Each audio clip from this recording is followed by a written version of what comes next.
Bom dia, moçada! Tudo bem com vocês? Aqui quem vos fala é o professor Eugênio Bastos, canal Geogênio, democratizando o ensino da geografia.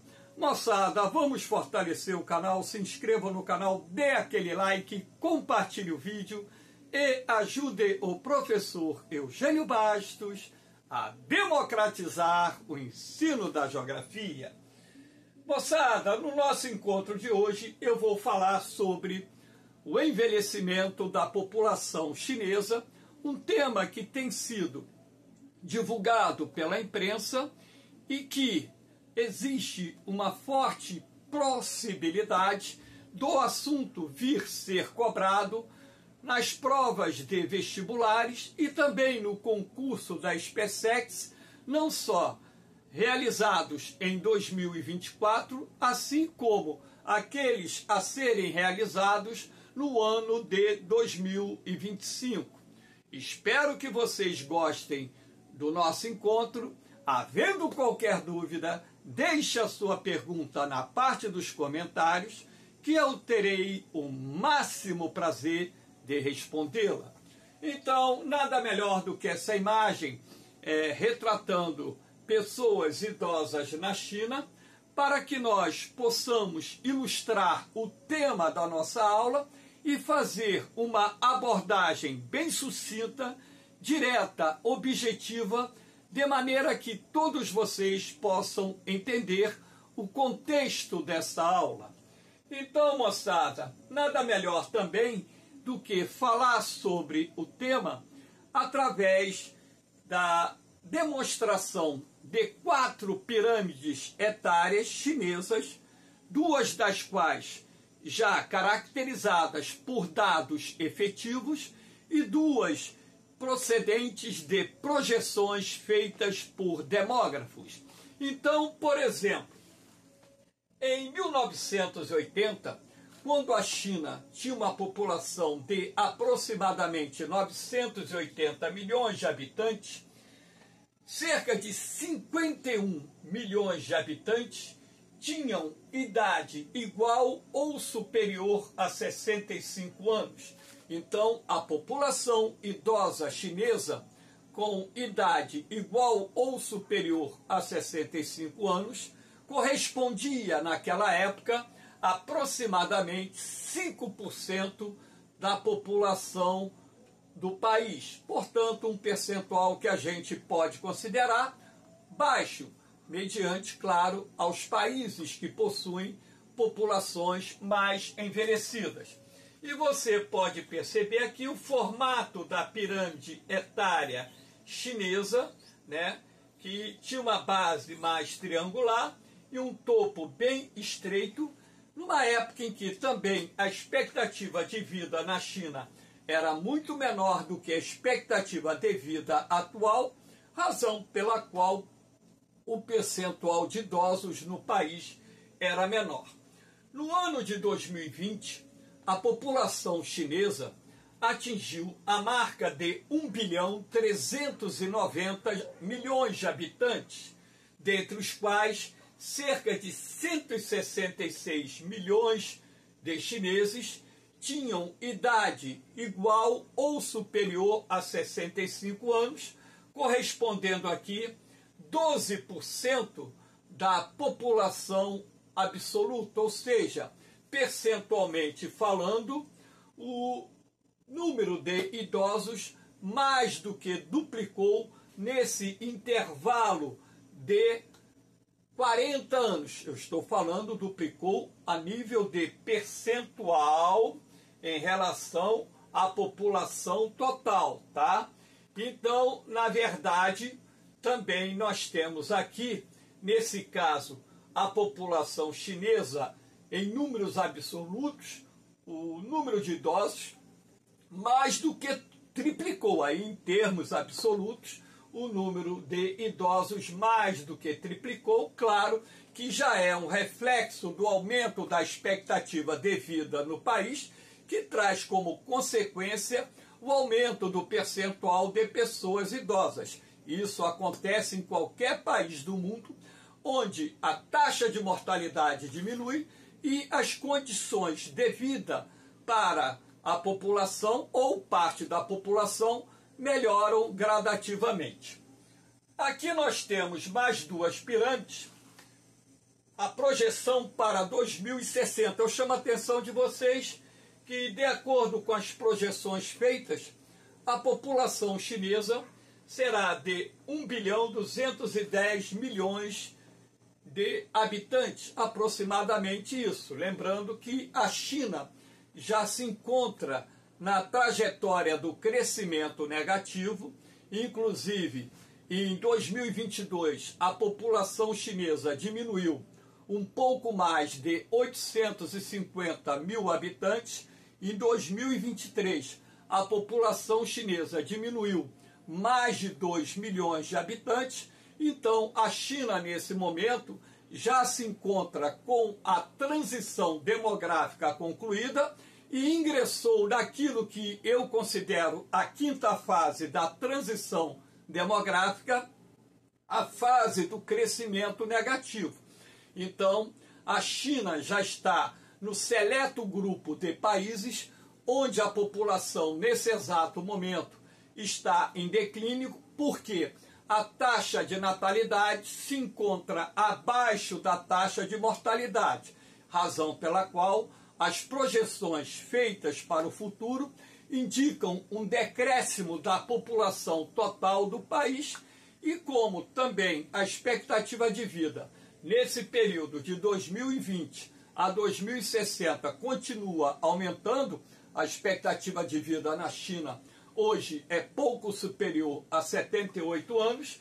Aqui em 2060, a previsão é que a China tenha 357 milhões de habitantes com idade igual ou superior a 65 anos, correspondendo a 29% do total da população. Ou seja, quase um terço da população chinesa terá idade igual ou superior a 65 anos. Se nós considerarmos idosos todas as pessoas com mais de 60 anos, consequentemente, a China terá em 2060 mais de um terço da sua população dentro da faixa idosa.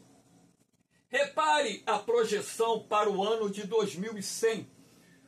Projeção feita que a população da China será de 940 milhões de habitantes, ou seja, quase 500 milhões de habitantes a menos do que tinha em 2020.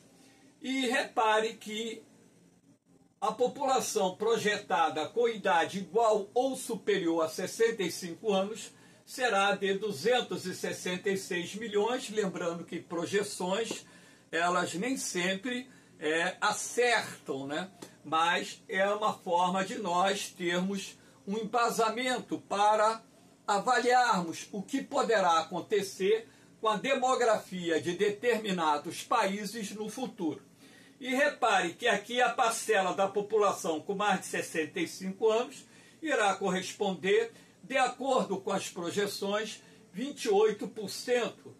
Ora, a partir do momento em que esse percentual de idosos aumentou, e a consequência disso é saber quem de fato irá sustentar uma população idosa bem numerosa, lembrando que é de responsabilidade do filho homem sustentar as pessoas mais velhas, pais e avós.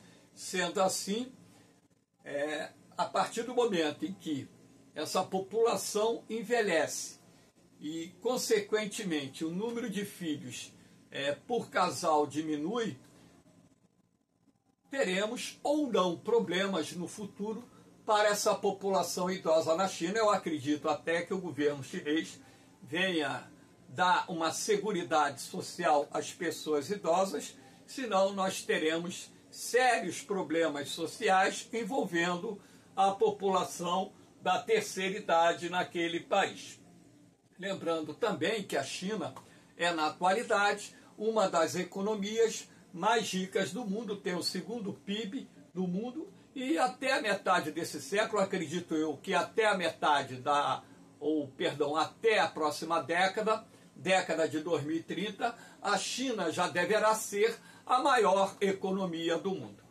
Aqui nós temos, para que vocês tenham uma ideia, a família 421, né? 1950, a criança em idade de trabalhar tem 4 avós e 2 pais como dependentes. Aquilo que eu disse é de responsabilidade do filho homem, né, sustentar os idosos.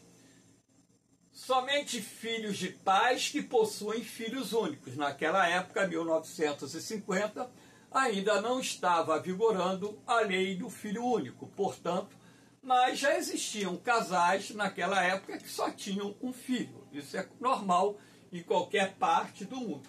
Mas naquela época, 1950, a taxa de natalidade na China era muito elevada, né? O percentual de jovens dentro da composição etária da população chinesa era muito alto, mas eu estou fazendo aqui uma referência somente à família 421, numa época em que não havia o controle da natalidade na China, mas existiam casais que só tinham um filho. Não era a maioria, e sim a minoria. Aqui nós temos a família 421 dentro da política de filho único. A política de filho único ela foi criada em 1979. Então, a partir desse momento, o casal chinês, ele só poderia ter um filho. Mas, professor, se ele tivesse o segundo filho, a mulher teria que abortar caso ela engravidasse? Não, não obrigatoriamente, apesar de que o governo chinês adotava, como adota até hoje, a legalização do aborto. O aborto é legalizado na China. Nenhum país do mundo faz tanto aborto como na China, tá? Que fique bem claro, não é obrigatório o aborto, fica a critério do casal, né? E também, né, há de se destacar que se a pessoa tivesse o segundo, tivesse o terceiro filho, isso só ocorria nas províncias densamente povoadas, as chamadas províncias orientais da China. A família iria pagar o imposto sobre o segundo filho, sobre o terceiro filho, ou mais, de forma a tentar induzir os casais a terem um filho só. Vale a pena destacar que lá na China, como é de responsabilidade do filho do sexo masculino sustentar os idosos, porque pais e avós são dependentes do filho homem, então boa parte dos abortos que eram realizados na China envolviam crianças do sexo feminino, razão até pela qual existe uma desproporção relativamente grande, né, dessa geração de 40 anos para baixo, do número de homens para mulheres, ou seja, tem bem mais homens do que mulheres dentro da China, sobretudo, como eu disse, nessa faixa etária dos 40 anos para baixo, 45 anos para baixo, por aí vai, durante o período de vigência da política do filho único, tá? Então, essa relação, ou essa família 421, ela não teve tantas pessoas, ou não tem tantas pessoas, né, como hoje dentro do território chinês, ou seja, muitas famílias que só têm um filho, que tem por obrigação sustentar ou ter como dependentes seus pais e avós. Por isso que é chamado 421, não é uma regra geral, porque tem avô que morre no caminho, tem pai que morre no caminho. Então, claro que essa proporção é uma proporção apenas sob o ponto de vista teórico, né? Não prático na sua totalidade. Aqui nós temos a projeção do número de filhos por mulher feito pela ONU, né? Então, repare, eu vou mostrar isso aqui a vocês, porque lá na frente os dados reais vão contradizer a própria projeção da ONU. Então, aqui nós temos, na linha azul, sem a política do filho único, e na linha laranja, a estimativa atual da ONU. Então, repare que essas duas linhas, né, elas caminham, né, paralelamente, muito próximas. Então, com ou sem a política do filho único, os dados ficaram bem próximos de acordo com as projeções feitas, razão pela qual, dentro do contexto do fim da política do filho único, que ocorreu recentemente lá na China, na verdade essa política foi extinta em 2015 e entrou em vigor em 2016, mas de lá para cá já se passaram aproximadamente 8 anos e os resultados não foram aqueles esperados pelo governo chinês. Eu vou mostrar o porquê disso. Aqui você tem a evolução da taxa de natalidade da China. Estou com dado aqui de 2023, o último dado.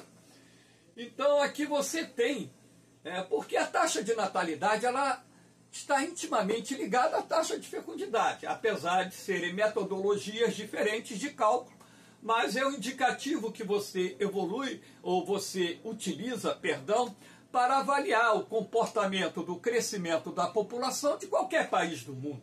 Repare, vamos pegar aqui 1990.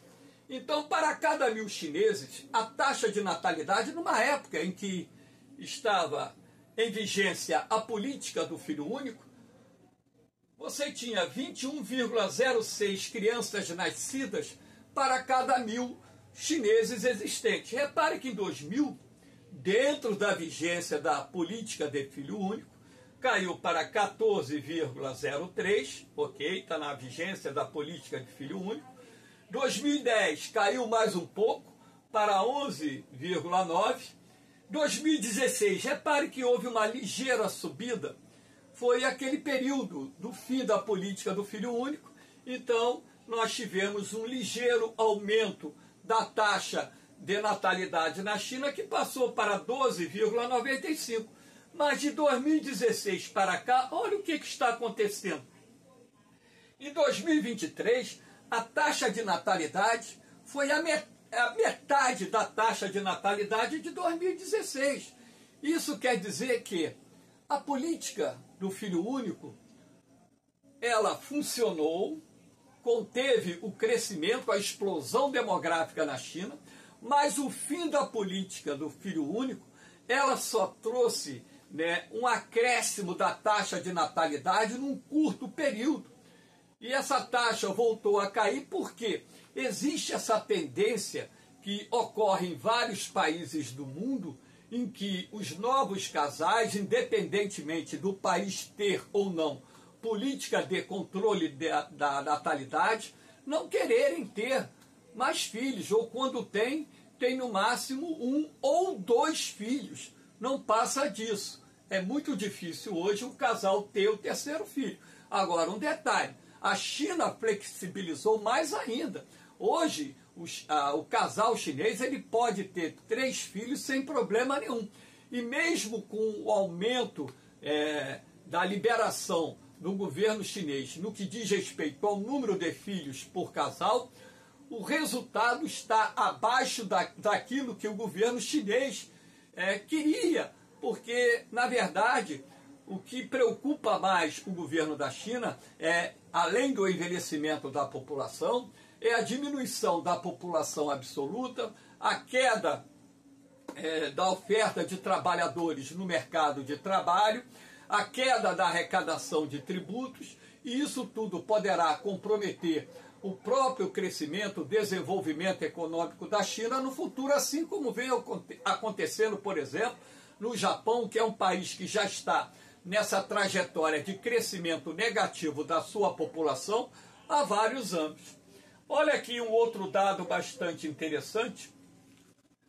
A taxa de fecundidade lá no Japão 2021 não está muito diferente em 2023, é o último dado, tá? Então nós temos aqui o seguinte: a taxa de fecundidade do Japão, 2022, né? Nós chegamos aqui até 2022, aqui está 2021, mas aqui é 2022. Nós temos aqui 1,09 filhos por mulher. Essa taxa de fecundidade na China está muito abaixo da taxa de fecundidade necessária para repor a população. A taxa de reposição da população de qualquer país do mundo deve ser de 2,1 filhos por mulher em idade reprodutiva. E na China, essa taxa está praticamente na metade da taxa necessária para repor a população. Então, isso nos fornece o quê? Os subsídios necessários para que vocês entendam, porque aqui em 2021, a taxa de fecundidade na China era de 1,16. Aqui em 2022 caiu para 1,09. E essa trajetória de decréscimo, né, ela vem ocorrendo já há algum tempo. Repare que nesse curto período aqui ela sofreu um ligeiro aumento, que foi o período de flexibilização da política do filho único, o fim da política do filho único, mas que posteriormente essa taxa voltou a cair, nos dando, né, certeza de que a população da China vai continuar diminuindo nas próximas décadas, o percentual de idosos vai continuar aumentando e lá na frente o governo chinês vai se deparar com os problemas típicos de todos os países que hoje têm uma população envelhecida e que pertencem ao mundo desenvolvido. E a China, como caminha para ser um país também desenvolvido, enfrentará esses problemas no futuro. Isso tem gerado bastante preocupação para o governo chinês, mas no meu entendimento, eu acredito que eles não conseguirão reverter essa tendência, porque é uma tendência não exclusiva da China, mas é uma tendência que vem ocorrendo em vários países do mundo, inclusive aqui no Brasil, onde muitos casais não querem ter filhos. Eu mesmo trabalho com professores que são muito mais novos do que eu e não tiveram filhos e não querem ter filhos, querem curtir a vida. É o pensamento de muitos casais que estão casados ou estão unidos. Sendo assim, moçada, espero que vocês tenham gostado do nosso encontro. Dê aquela forcinha aí no canal Geogênio, dê aquele like, compartilhe o vídeo, indique o canal aí para os seus amigos, porque o canal Geogênio é uma plataforma de ensino da geografia, é um canal sem mimimi. Aqui o objetivo é ensinar geografia para quem está interessado em ter uma boa preparação para os concursos que irá fazer ao longo da sua vida, e também aqueles amantes da geografia que estão curtindo e seguindo o meu canal. Essa aula foi gravada no dia 11 de agosto de 2024. Aproveito a oportunidade para desejar a todos os pais um feliz Dia dos Pais, que Deus possa abençoar e proteger não só os pais, mas suas famílias, enfim. No mais, moçada, um beijão no coração de vocês, um forte abraço, fiquem com Deus. Eu vou, mas eu volto, hein? Fui!